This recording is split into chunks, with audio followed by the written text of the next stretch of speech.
The European Union just announced additional sanctions, but this time they are not aimed at Russia. Surprisingly, attention has switched to Moldova, a former Soviet country sandwiched between Romania and Ukraine. Namaste and welcome to TFI Global, the foreign affairs and geopolitical analysis arm of the TFI Media Group. I'm your host Vedika. Let's begin. The Moldovan government has requested the EU for assistance in maintaining stability, sovereignty, and the rule of law within the country, and it has responded with sanctions. First, let's know the background. Moldova's relationship with Russia has been fraught with tension and enmity.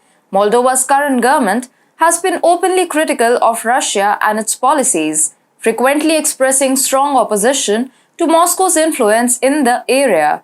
This anti-Russia stance has gained widespread support among the Moldovan people.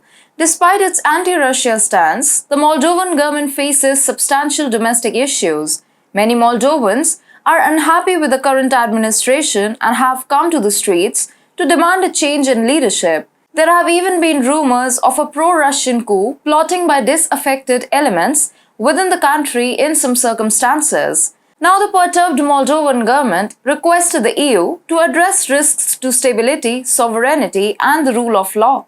And this is how the EU has responded. It has developed a unique sanctions mechanism in response.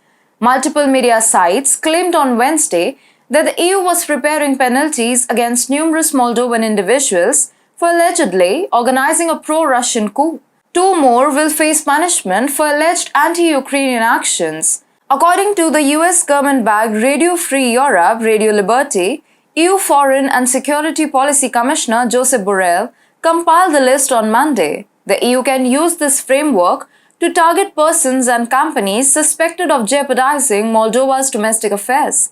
The EU has now imposed these penalties in response to the purported threats. Despite internal challenges, the current Moldovan administration remains dedicated to joining the European Union and NATO. This objective reflects Moldova's desire to become more closely aligned with the West, enhance its democratic underpinnings, and minimize its reliance on Russia. These ambitions, however, have not protected the government from criticism and internal resistance. The EU has targeted persons in Moldova who have been linked to Russia under the special sanctions mechanism. The list is led by Israeli-born businessman and politician Ilan Shor, his party's vice president Marina Tauber, and former politician Vladimir Platonik. In addition, retired police officer George Kavalyuk and Russian businessman Igor Chaika are said to be under investigation. Ilan Shor's party won a recent municipal election in the autonomous region of Gagauzia.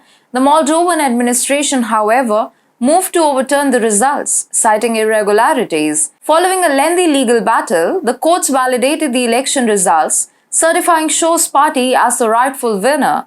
Furthermore, George Kavalyuk, who is accused of working with Shor on a 2022 coup attempt, escaped Moldova for London in 2021. The EU is concerned about recent developments in Moldova, particularly the possibility for destabilization triggered by a change in administration. Given the delicate balance of power and the current administration's intentions to integrate with the EU and NATO, any unexpected change in leadership or influence might have serious ramifications for Moldova and the region. The EU maintains vigilance in its attempts to prevent any potential government overthrow that could derail Moldova's route to European membership.